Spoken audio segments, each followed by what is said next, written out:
Ako ngayon ko lang nakita si Attorney Sison.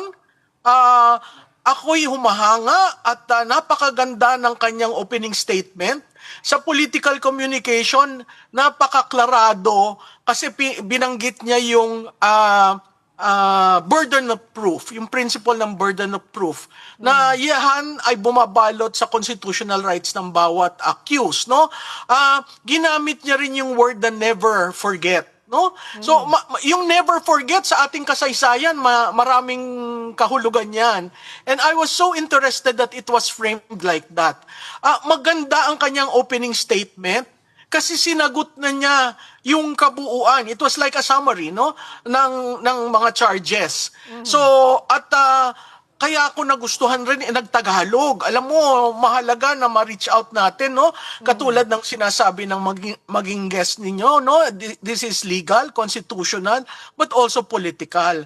And the opinion of the public outside, the bigger audience, is very important. Kasi nakikita naman natin sa mga survey results na ang sinasabi, ituloy na yung impeachment dahil gusto rin nilang malaman ano ba talaga yung totoo. So yung takeaway ko dyan, sa opening pa lang, politikang-politika ang pagka-craft ng opening statement ng lead prosecutor, si Congresswoman Luistro. Oo, tapos yung kahapon, nakita natin si Congressman Defensor, meron silang parang introduction before the witness, politikong-politiko rin, no?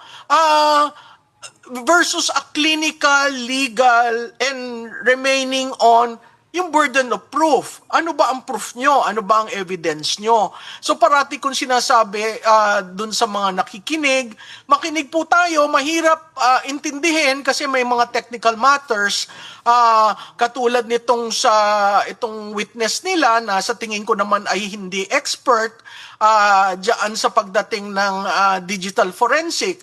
Pero makinig pa rin po tayo kasi kung hindi tayo makikinig, hindi natin maiintindihan ang katotohanan. Maganda itong week na ito, nagsimula na tayo sa impeachment. Maganda ang pagkakalatag, both sides. Pumapabor lang ako dun sa medyo maliwanag, no? Nakita natin ang mga ebidensya, no? So again, babalik tayo dun sa sinabi ni Attorney Sison. Ang burden of proof nasa prosecution. Kaya po yung object ng object, yung po ang role nila kasi you have to prove. No, you have to prove that indeed she made those things, no?